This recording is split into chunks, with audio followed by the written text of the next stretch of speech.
ಶ್ರೀನಿವಾಸ್ ಅವರೇ ಚೆನ್ನಾಗಿದ್ದೀರಾ? ಚೆನ್ನಾಗಿದ್ದೀವಿ ಸರ್. ಸೋಮನಹಳ್ಳಿ ಅಲ್ಲ ನಿಮ್ಮೂರು? ಹೌದು ಸರ್, ಸೋಮನಹಳ್ಳಿ. ಇಲ್ಲಿ ಸಪ್ತಮ್ಮ ಜಾತ್ರೆಯಲ್ಲಿ ಎತ್ತುಗಳು ತೊಗೊಂಡಿದ್ದೀರಾ? ಹೌದು ಸರ್, ತೊಗೊಂಡಿದ್ದೀವಿ ಸರ್. ಇವೇನ ತೊಗೊಂಡಿರೋದು? ಇವೆ ಸರ್. ಸರ್ ಎಷ್ಟಾಗಿದ್ದಾವೆ?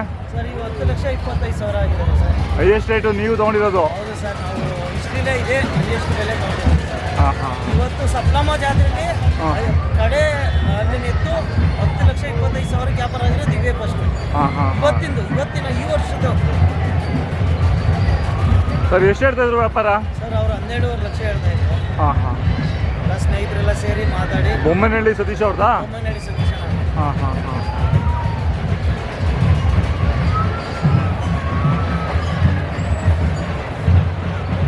ಸರ್ ಅವರು ಎಷ್ಟು ಜೊತೆ ಹಾಕಿದ್ರು? ಸರ್ ಅವರು ನೋಡಿ ಚಪ್ರ ಪೂರ್ತಿ ಅವ್ರದ್ದೇನೆ ಸರ್, ಸತೀಶ್ ಅಣ್ಣ. ಹಾಂ ಹಾಂ. ಅವರೆಲ್ಲ 6 ಜೊತೆನೂ ಇದೆ ಸರ್. ಸರ್ ನೀವು ಯಾವ ಜಾತ್ರೆ ಮಾಡ್ತೀರಾ?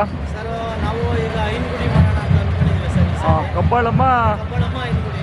ಹಾಂ, ಅಲ್ಲಿ ಕಬ್ಬಾಳಮ್ಮದಲ್ಲಿ ಮೆರವಣಿಗೆ ಮಾಡ್ತೀರಾ? ಇಲ್ಲ ಸರ್, ಮೆರವಣಿಗೆ ಏನಿಲ್ಲ, ಹೋಗಿ ಆ ತಾಯಿ ಪೂಜೆ ಮಾಡಿಸ್ಕೊಡ್ಬೇಕು ಅಂದ್ಕೊಂಡಿದ್ದೀವಿ. ಹೋದ್ ಸರಿ ಹೋಗೋಕ್ಕಾಗಿರಲಿಲ್ಲ, ಸರಿ ಹೋಗಿ ಪೂಜೆ ಮಾಡಿಸ್ಕೊಬರ್ತೀವಿ ಸರ್. ಜಾತ್ರೆ ಬಿಡಲ್ಲ, ಮೆರವಣಿಗೆ ಇದು ಪೂಜೆ ಮಾಡಿಸ್ಕೊಬರ್ತೀವಿ. ಸರ್ ನೀವೊಂದು ಮನು ಕೊಟ್ಟಿದ್ರಲ್ಲ ಒಂದು ಜೊತೆ? ಹೌದು ಸರ್. ಅದು ಹೈಯೆಸ್ಟ್ ನೀವು ಕೊಟ್ಟಿದ್ದು? ಹೌದು ಸರ್. ಎಷ್ಟು? 5,90,000 ಕೊಟ್ಟಿದ್ದೀವಿ. 5,90ಕ್ಕೆ ಅವರು 9 ಲಕ್ಷ ಕೊಟ್ಟಿದ್ರು. ಇವಾಗ ಎಲ್ಲಿದಾವ ಅವು? ಇಲ್ಲಿ ಹೂನಹಳ್ಳಿ ಚಂದ್ರಣ್ಣ ಅಂತ ಅವ್ರ ಹತ್ರ.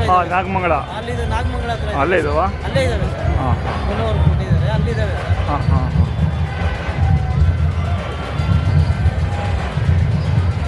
ಸರ್ ಕಡೆಗೆ ಬಂದು ಎಷ್ಟು ವರ್ಷ ಆಗಿರ್ಬೋದು ಇವಕ್ಕೆ? ಈಗ ಒಂದು 6 ತಿಂಗಳಾಗಿದ್ದಾವೆ ಸರ್.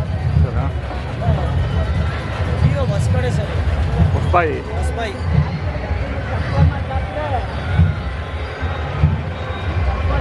ಆಯ್ತು ಸರ್, ಧನ್ಯವಾದಗಳು.